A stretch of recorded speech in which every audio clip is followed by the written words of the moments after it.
10 సంవత్సరాల నుంచి ఎక్కడో నీళ్లు రాకుండా ఎక్కడ కూడా బాధపడకుండా ఉన్నాము. మరి ఇయాల ఎందుకు వస్తుంది, ఇయాల ఎందుకు ఎండిపోతున్నాయి ప్రజలు గమనించారా? ఇది కూడా మేమే నేర్పుతామా? మేమే పోయి డ్యామ్ల కాడ లేకపోతే పైప్ల కాడ అడ్డు కట్టేస్తున్నామా?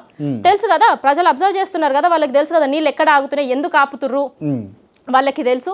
కంపల్సరీ ఈసారి ఒక్కసారి మీరు ఆలోచించండి, రేవంత్ రెడ్డిని ఒక్కసారి వితౌట్ గన్మెన్స్ వెళ్ళమని చెప్పండి ఊర్లకి, చూస్తాం ఆయన ఏం చేసిండో ప్రజలే చెప్తారు. వితౌట్ గన్మెన్స్ పోతే ఏం జరుగుతుంది అని ప్రజలు చెప్తారు. మేము చెప్పడం ఏంది? ఇప్పుడు మేము చెప్తే మీరు ఏమనుకుంటారు, మీరు వార్నింగ్ ఇస్తురా, మీరు బెదిరిస్తురా అంటారు. మేమేం చెప్పం, ప్రజలే చెప్తారు. నేనేం వార్నింగ్ ఇస్తలేను, నేను వార్నింగ్ ఇస్తలేను. ప్రజలకి పోతే తెలుస్తుంది ఆయన ఏం చేసిండు. మంచి చేస్తే దండేస్తారు, ఇక మంచి చేయకపోతే వాళ్ళు ప్రజలు ఏం చేస్తారు అనేది కూడా మీరే చూస్తారు. Okay right. ఇప్పుడు ఎక్కడి నుంచి వచ్చినాము అని అంటే మేకల కావ్య కాంగ్రెస్ పార్టీలో కన్నకాడికి నిజంగా చెప్పండి, టు బి ఆనెస్ట్ మనస్సాక్షిగా చెప్పండి, కాంగ్రెస్ పార్టీ నుంచి మీకు ఇన్విటేషన్ ఉందా లేదా? ఒకటే ఉందా లేదా అది కూడా చెప్పండి. ఇన్విటేషన్ అనేది ఇన్విటేషన్ అన్నారు. ఎవరైనా ఏం ఆలోచిస్తారు అంటే ప్రతి ఒక్కరిని కాంగ్రెస్ లో క్లాక్కుందాం అనే ఉద్దేశం. ఉందా లేదా ఇన్విటేషన్ ఉందా లేదా? నాకు ఇన్విటేషన్లు వస్తాయి, మస్తు వస్తాయి. ఇన్విటేషన్ రాకపోవడం కాంగ్రెస్ నుంచి వస్తాయి, బీజేపీ నుంచి వస్తాయి. ఏ పార్టీ పెట్టినా ఇప్పుడు మంచి వర్తబుల్ క్యాండిడేట్ అక్కడ ఒకరు నిల్చున్నారు. ఇవాళ ఒక క్యాండిడేట్ అక్కడ నిల్చున్నారు, ఆమె వన్ సైడ్ చెప్తే వన్ సైడ్ ఓట్లు పడతాయి, అబ్బా ఆమె మంచి డెవలప్ చేస్తుంది, ఆమెకు మంచి పేరు ఉంది అనుకున్నారు అనుకో, ఎవరు ఇన్విటేషన్ ఇయ్యరు. ప్రతి ఒక్కరు మా పార్టీలకు రావాలి అనే ఉద్దేశంతో ఇన్విటేషన్ ఇస్తారు. కానీ మన ఎథిక్స్ అనేది ఉండాలి, మన పార్టీకి మనం రెస్పెక్ట్ తోటి ఉండాలి. ఇవాళ కేటీఆర్ సార్ తలుచుకున్నాడు, మల్లారెడ్డి సార్ తలుచుకున్నాడు కాబట్టి నాకు ఇవాళ మేయర్ పోస్ట్ వచ్చింది. నేను ఆ రెస్పెక్ట్ కొద్దీ నేను బీఆర్ఎస్ లోనే ఉంటాను, క్లియర్గా చెప్తున్నా. ఇన్విటేషన్లు మస్తు వస్తాయి. కేసు మల్లారెడ్డి గారు కాంగ్రెస్ పార్టీలకు పోయారు, ఏంది మేకల కావ్య పరిస్థితి? మేకల కావ్య బీఆర్ఎస్ లోనే ఉంటది, డౌట్ లేకుండా. మల్లారెడ్డి సారు ఒకవేళ కాంగ్రెస్ పోడు, అయినా కూడా పోడు, అయినా కూడా పోడు. చెప్పిండా మీకు పోనమ్మా అని చెప్పేసి? ఆయన క్లియర్ గా ఏం చెప్పిండు అంటే మనకి బీఆర్ఎస్ పార్టీయే మనకి ఫ్యూచర్, రేపు మనకి బీఆర్ఎస్ పార్టీ ఉంటేనే తెలంగాణ బాగుపడుతుంది, సో బీఆర్ఎస్ కి కట్టుబడి ఉండాలి. ఆయన క్లియర్ గా చెప్పిండు మాతో.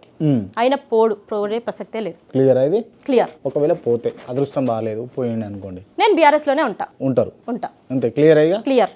ఎందుకు అట్లా బీఆర్ఎస్ నే పట్టుకొని ఉన్నారు? ఎందుకు అంటే ఇప్పుడు ఇవాళ మీరు నన్ను గుర్తుపట్టిరు, నా దగ్గరకు వచ్చిర్రు. ఎందుకు వచ్చిర్రు?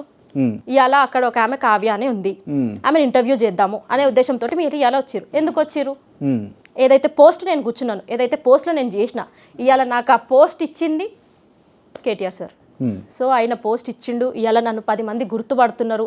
ఎంతో ఉండొచ్చు, బిజినెస్ ఉండొచ్చు, పైసలు ఉండొచ్చు, ఆస్తులు ఉండొచ్చు, అది వేరు. కానీ ఒక పబ్లిక్లో పోతే గుర్తుపట్టాలి అంటే మాత్రం కంపల్సరీ ఒక పోస్ట్ అనేది ఉండాలి.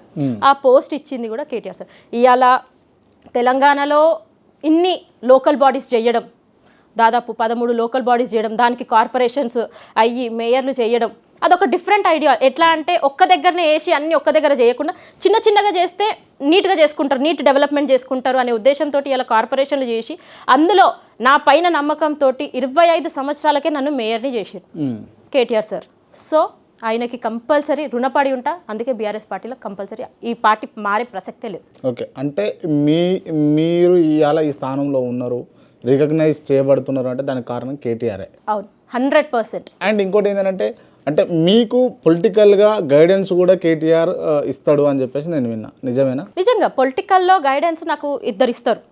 ఒకటి మల్లారెడ్డి గారు, ఇంకొకటి కేటీఆర్ గారు. ఇద్దరు ఎట్లా అంటే ప్రోగ్రామ్ ఎట్లా చేయాలి అనేది ఈయన గైడెన్స్ ఇస్తారు.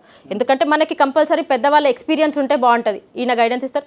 కేటీఆర్ సార్ ఎట్లా పబ్లిక్లోకి పోవాలి, వాళ్ళ గురించి ప్రాబ్లమ్స్ తెలుసుకోవాలి, ఎన్నో చెప్పిండు. ఇప్పుడు ఒక్కటనే కాదు, నాలాంటి వాళ్ళకి చాలా మందికి ఆయన కొత్త కొత్త ఐడియాస్ ఇవ్వడంలో కేటీఆర్ సార్ గ్రేట్ అనే చెప్పాలి.